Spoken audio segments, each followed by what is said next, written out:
नमस्कार सर्वांना. श्री स्वामी समर्थ. स्वागत आहे तुमचं माझ्या यूट्यूब चॅनलवरती. आजचा दिवस तुम्हाला खूप छान सुखाचा, समाधानाचा जाऊ देत. हीच मी स्वामींच्या चरणी प्रार्थना करते आणि आजच्या या नवीन व्हिडिओला सुरुवात करते.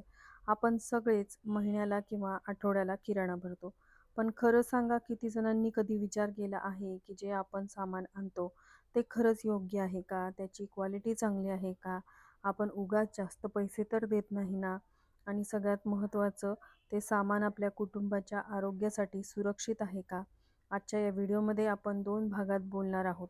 पहिल्या भागामध्ये मी तुम्हाला किराणा भरताना नेमक्या कोणत्या गोष्टीची काळजी घ्यावी हे सविस्तर सांगणार आहे, अगदी बारीक-सारीक टिप्ससहित. आणि दुसऱ्या भागामध्ये आपण त्याच किराण्यातल्या एका महत्त्वाच्या घटकापासून म्हणजेच बेसनापासून बनवणार आहोत, अगदी तोंडात टाकताच विरघळणारे मऊसूत असे बेसनाचे लाडू. चला तर मग सुरुवात करूया. तर ह्यांनी कालच किराणा आणला होता, तो लावायचा राहून गेला. किराणा लावायचा म्हणजे खूप वेळ जातो. मग हे दुपारी निवांत वेळेमध्ये मी काम करत असते. कारण किराणा म्हणजे फक्त सामान भरणं नाही.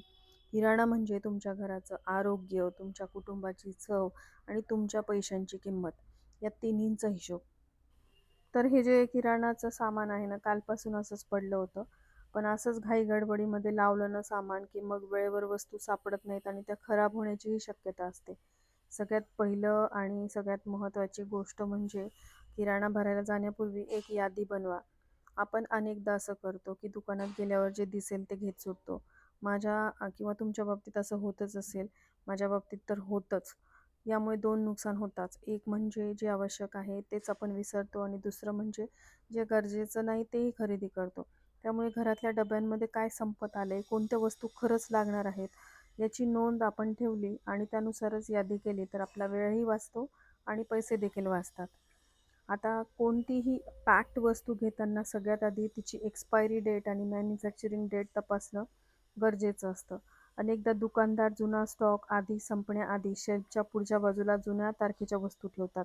त्यामुळे नुसतं समोर दिसेल ते न घेता थोडं मागे बघून, तारीख नीट वाचून मगच वस्तू उचलायला हव्यात. विशेषतः आपले जे दूध, दही, बेकरीचे प्रॉडक्ट्स असतात, मसाले, तेल, या बाबतीत ही काळजी आवर्जून घ्यायला हवी.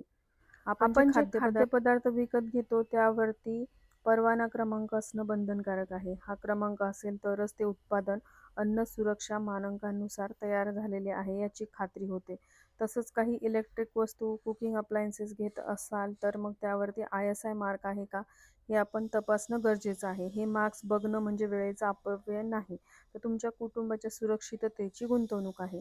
बाजारात मिळणाऱ्या अनेक पदार्थांमध्ये भेसळ केली जाते आणि आजकाल तर प्युअर असं काही मिळेल याची गॅरंटीच नाही. त्यामुळे नेमकं काय खावं हाच प्रश्न पडतो. सगळ्यात महत्त्वाचं म्हणजे ज्यांच्या घरून त्यांना डाळी मिळतात ना, ते खूप नशीबवान आहेत असं मी म्हणते. आता आमच्या घरून गहू वगैरे येतात, पण डाळी वगैरे येत नाहीत. त्यामुळे आम्हाला त्या विकतच आणाव्या लागतात. आता पॉलिश डाळ असतील किंवा इतर डाळी असतील, त्यांना काही ना काहीतरी केमिकल हे यूज केलेलेच असतात. त्यामुळे डाळी ह्या आपल्याला नाईलाजास्तव घ्याव्या लागतात. पण ज्यांना ऑर्गॅनिक काही डाळी किंवा ज्या वस्तू ऑर्गॅनिक पद्धतीने पिकवलेल्या आहेत त्या मिळत असतील ना, तर नक्की त्याच घ्याव्यात. थोड्याशा महाग जातात, पण आपल्या आरोग्याच्या दृष्टीने त्या चांगल्या असतात. आमच्या जवळच्याच एका सरांच्या मिसेसचं नुकतंच कॅन्सरमुळे निधन झालं. तर त्यांना रेअर असा कॅन्सर झाला होता आणि तो म्हणजे भाजीपाल्यात असलेल्या केमिकलमुळे किंवा डाळींवरती जे लावलेलं असतं पॉलिशिंग करताना केमिकल, त्यामुळे तो रेअर कॅन्सर जो जेंट्स लोकांना होतो ना, तो त्यांना झाला होता. त्यामुळे आता नेमकं काय खावं हाच प्रश्न पडला आहे. पण मग जेही आपण घेतो ना, ते व्यवस्थित ठेवणं, त्याचा वापर योग्य प्रकारे करणं हे देखील महत्त्वाचं आहे. तर आता उदाहरण सांगायचं झालं तर मटकी आहे, मूग आहेत, तर ते आपण डब्यांमध्ये ठेवले की ते तसेच राहतात. आपण भिजवलेले नसतात, त्यामुळे मग आपण ते वापरत नाही. आणि एका शॉर्ट व्हिडिओमध्ये मी तुमच्यासोबत शेअर केलं होतं की ज्या वस्तूंचा आपण वापर करत नाही ना, त्या वस्तू स्वतःला वापरून घ्यायला लागतात. म्हणजे की जर तुम्ही त्या डब्यांमधल्या डाळीला वापरल्या नाही, तर आतून त्यांना कीड लागते, आतून त्या पोखरायला लागतात. म्हणूनच वेळेच्या आधीच त्या डाळी संपवून टाकायच्या. आता इथे मी मटकी भिजत घातली, लगेचच मी मूग भिजत घातले. मी तसेच ठेवले असते ना, तर 2-3 दिवस मी विसरून गेले असते, की मटकी पण आहे, मूग पण आहेत. पण ह्या डोळ्यासमोर भिजत ठेवलेल्या असलेल्या वस्तू मग आपण लगेच वापरतो. म्हणून ह्या लगेचच मी किराणा भरला, त्या डब्यांमध्ये भरण्यापूर्वी थोड्या-थोड्या भिजत घातल्या आता 3 दिवसांचा प्रश्न मिटला. मटकी आहे, मूग आहे आणि छोले पण आणि आहेत. गावरान चणे असतील तर ते देखील भिजत घालायचे. म्हणजे 4 दिवसांचा तुमचा प्रोटीनचा सोर्स जो आहे तो एका वेळेचा पूर्ण होतो. सकाळी उठल्याबरोबर असा प्रश्न पडतो की भाजीला काही नाही आणि आधी सांगितल्याप्रमाणे प्रत्येक गोष्टीमध्ये भेसळ, भाज्यांमध्ये भेसळ. पावसाळ्यामध्ये तर पालेभाज्या खाऊच नाही. मग अशा वेळेस मग डाळी भिजत घातलेल्या असतील तर आपण पटकन मुलांना काहीतरी बनवून देऊ शकतो. मला तरी वाटतं की वरणाचे प्रकार जास्त बेस्ट आहेत. मग तुम्ही सकाळी एखादा पराठा बनवला असेल तर दुपारच्या जेवणामध्ये तुम्ही मुगाचं म्हणजे अख्ख्या मुगाचं हिरवं वरण बनवलं, भात बनवला, पोळी बनवली तर स्वयंपाक होऊन जातो आणि तुमचं प्रोटीनही म्हणजे प्रोटीनचा जो इंटेक आहे तोही पूर्ण होतो. सोबतच तुम्ही चटण्या, कोशिंबीर हे देखील वापरू शकता.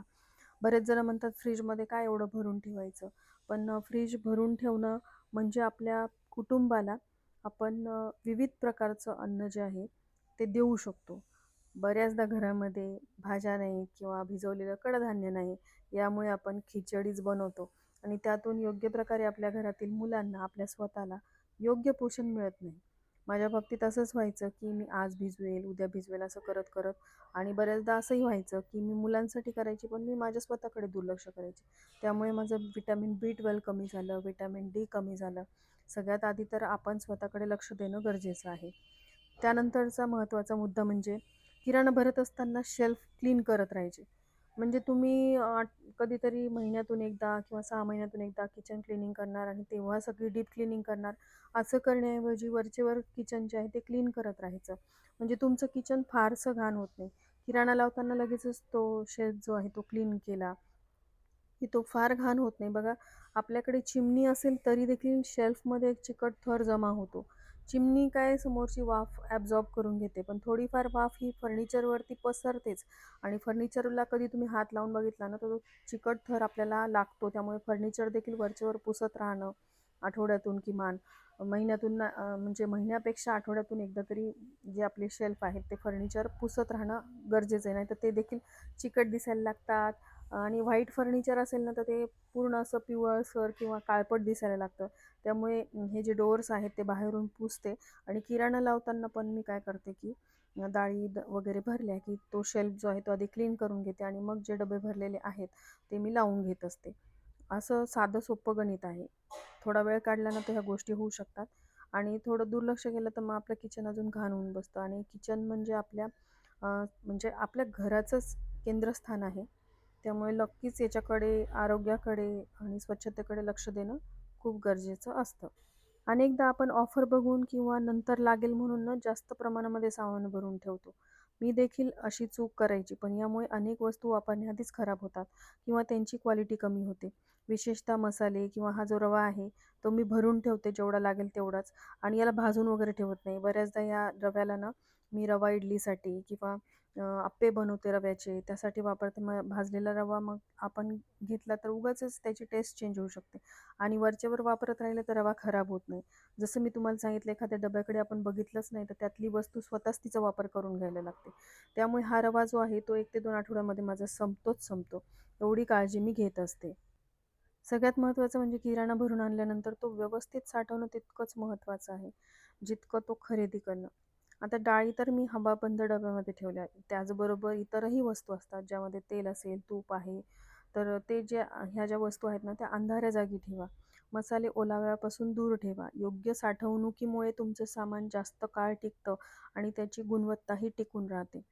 ह्या होत्या महत्त्वाच्या गोष्टी, ज्यांची काळजी आपल्याला किराणा भरताना घ्यायची आहे. तर आता ज्या वस्तू मी कमी वापरते, तर डाळी मला वरचेवर लागतात, त्यामुळे सिंकच्या वरतीच मी त्या सगळ्या स्टोअर करून ठेवते, जेणेकरून मला तिथल्या तिथे काढून त्या स्वच्छ धुता येतात आणि वापरता देखील येतात. पण काही वस्तू अशा असतात ज्या म्हणजे रोज लागतात, पण आपण छोट्याशा डब्यांमध्ये भरून ठेवू शकतो. जसं की साखर असेल, भरपूर प्रमाणामध्ये साखर लागते किंवा बेसन असेल, पोहे असतील, तर ते मोठ्या डब्यांमध्ये मी भरून ठेवते. तर त्यासाठीचा वेगळा माझा रॅक आहे.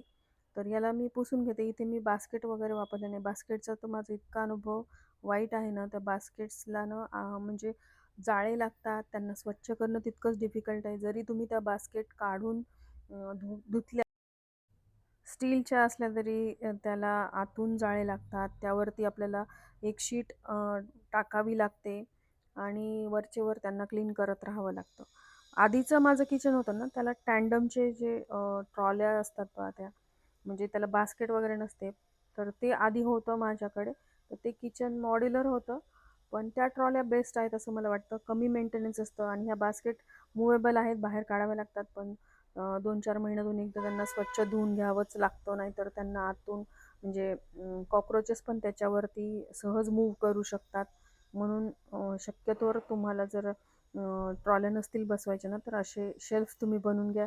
आता हे तर कडप्प्यानी बनवलेले आहेत, साफ करायला सोपे आहेत, लो मेंटेनन्स, थोडंसं काढायला अवघड आहे. म्हणजे जसं ट्रॉली बाहेर काढली की आपल्याला त्यातल्या वस्तू काढता येतात, पण असं कडप्पे म्हणजे शेल्फच्या बाबतीत नसतं. आपल्याला खाली वाकूनच त्या वस्तू घ्याव्या लागतात.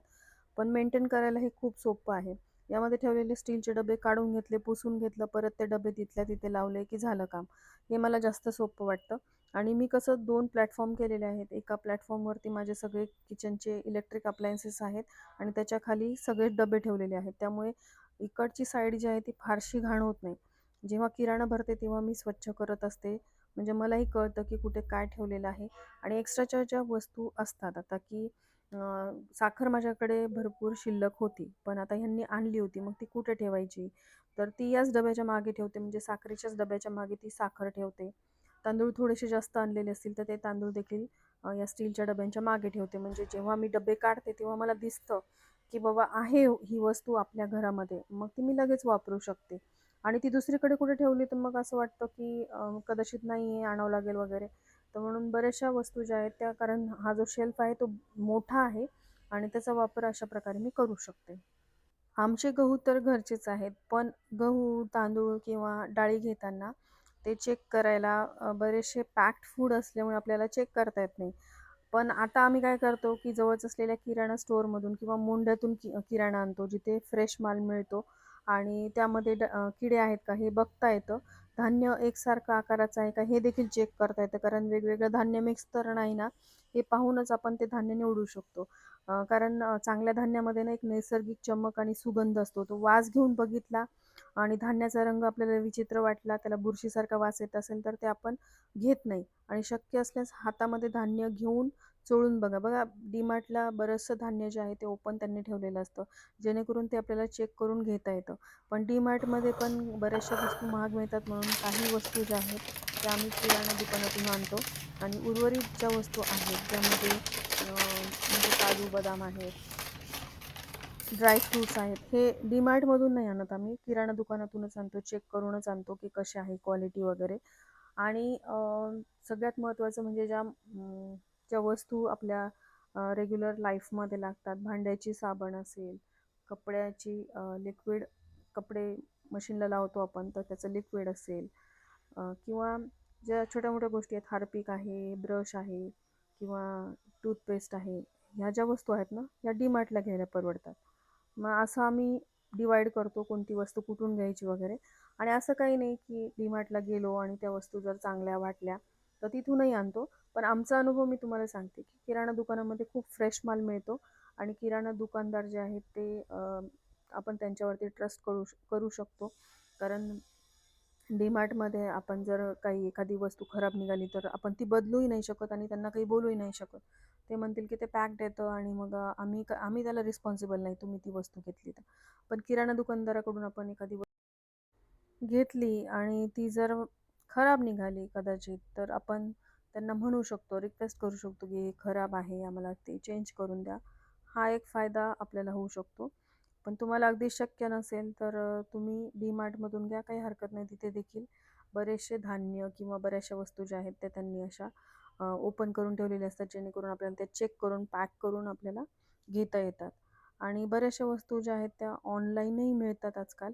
आणि माझा ब्लिंकिटचा अनुभव इतका चांगला आहे ना, थोडेसे पैसे जास्त जातात, पण खूप अगदीच म्हणजे वेळ नसेल तुम्हाला बाजारात जाऊन किराणा आणायला तर अशा वेळेस ब्लिंकिट खूप उपयुक्त असं आहे.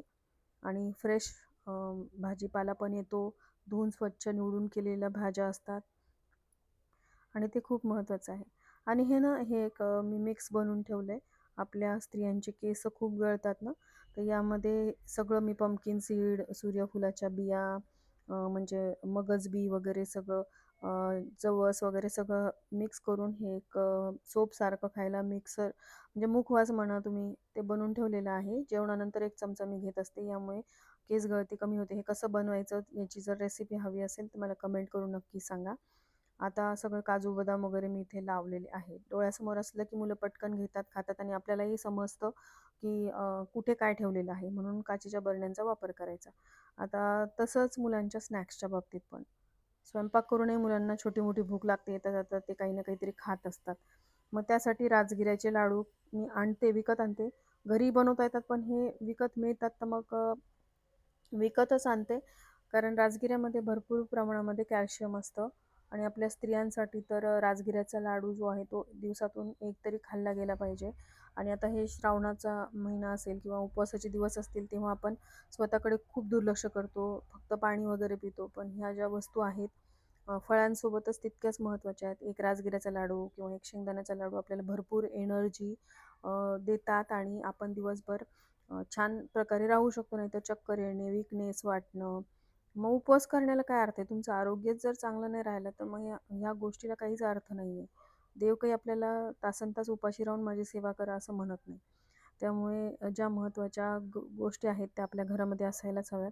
आता हे सांगायचं झालं बघा, अक्रोड जे आहे ते मुलं खात नाहीत. म्हणून मग हे असं डब्यामध्ये मी भरून ठेवत असते. जर त्यांना कधी काही नाही सापडलं तर एखादा तरी अक्रोड घेऊन खातील. म्हणून मग या ट्रान्सपरंट बॉटलमध्ये मी ते ठेवत असते. आणि उरलेले जे पॅकेट्स आहेत ते मी या ट्रॉलीमध्ये ठेवते. आता इथे ट्रॉलीमध्ये मी तसं काहीच धान्य वगैरे ठेवत नाही, म्हणजे किराणा माल ठेवत नाही. पण हे पॅक्ड जे म्हणजे वस्तू आहेत, ज्या सील पॅक आहेत त्या ठेवल्या तर काही हरकत नाही. यामुळे कॉकरोचेस होत नाहीत. पण मग मला दिसतात वस्तू कुठे का ठेवलेल्या आहेत, काय शिल्लक आहे, काय शिल्लक नाही. बऱ्याच जणी वेगवेगळ्या बॉक्सेसमध्ये पण ठेवत असतील, पण बॉक्समधले परत ते शोधत राहावं लागतं. आता हा शेल्फ सध्या रिकामाच आहे म्हणून मी याचा अशा प्रकारे वापर करते.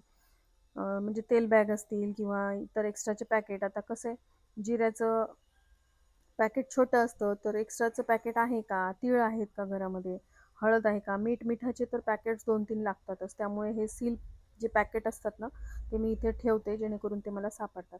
आता शेंगदाणे आणल्याबरोबर काय करते की कढईमध्ये ते गरम करून घेते, लगेचच शेंगदाण्याचा कूट करते आणि शेंगदाणे जे आहेत ते पोहे, उपमा यासाठी लागतातच. तर ते शेंगदाणे भाजून ठेवले की आपला वेळही वाचतो आणि जेवणातही आपल्याला थोडे शेंगदाणे जर आपण घेतले तर सगळ्यात जास्त प्रोटीन हे शेंगदाण्यांमध्ये असतं, बदामपेक्षा पण. म्हणूनच शेंगदाण्यांना गरिबांचा बदाम म्हणतात.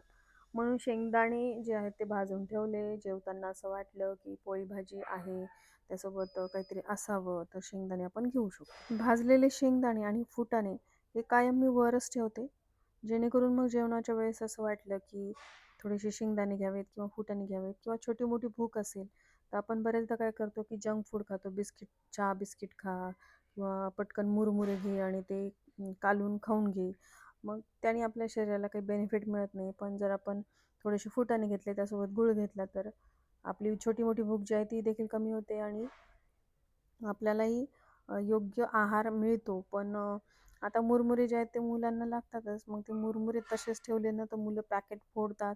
मग कधी-कधी ते स्वतः चिवडा बनवतात. मग ते इथे-तिथे पॅकेट पडलेलं राहतं. त्याच्यापेक्षा एक मुरमुऱ्याचं पॅकेट मी लगेच ओपन करून घेते. त्याचा चिवडा बनवून मी डब्यामध्ये भरून ठेवते आणि सेम शेंगदाणे इथे भाजत आलेले आहेत. शेंगदाणे भरून ठेवते आणि अर्ध्या शेंगदाण्यांचा मी कूट करून ठेवते.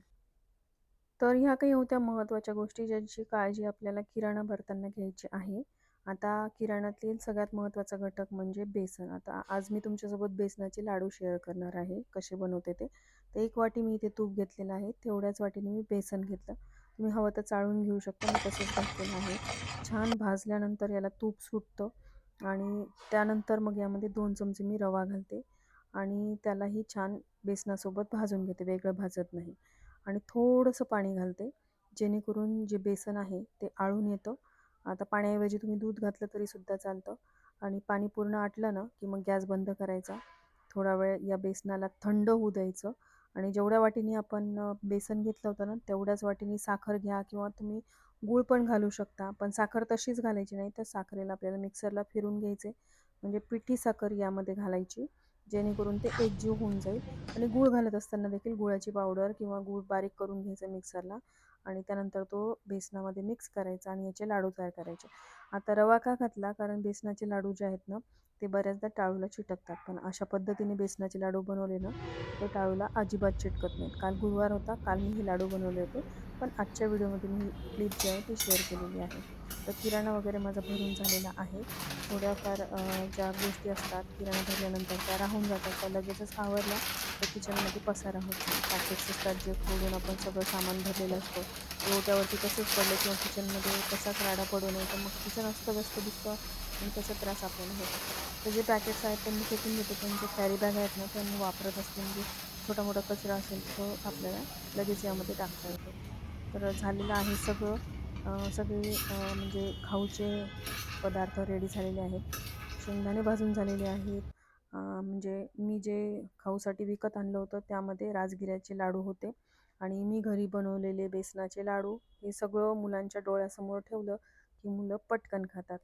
आणि कसा वाटला आजचा व्हिडिओ? ही माहिती तुम्हाला आवडली का? अशा प्रकारचे व्हिडिओ तुम्हाला बघायला आवडतील की देवपूजेचे व्हिडिओ बघायला आवडतील, हे कमेंट करून नक्की सांगा. भेटूयात पुढच्या व्हिडिओमध्ये. तोपर्यंत धन्यवाद. श्री स्वामी समर्थ.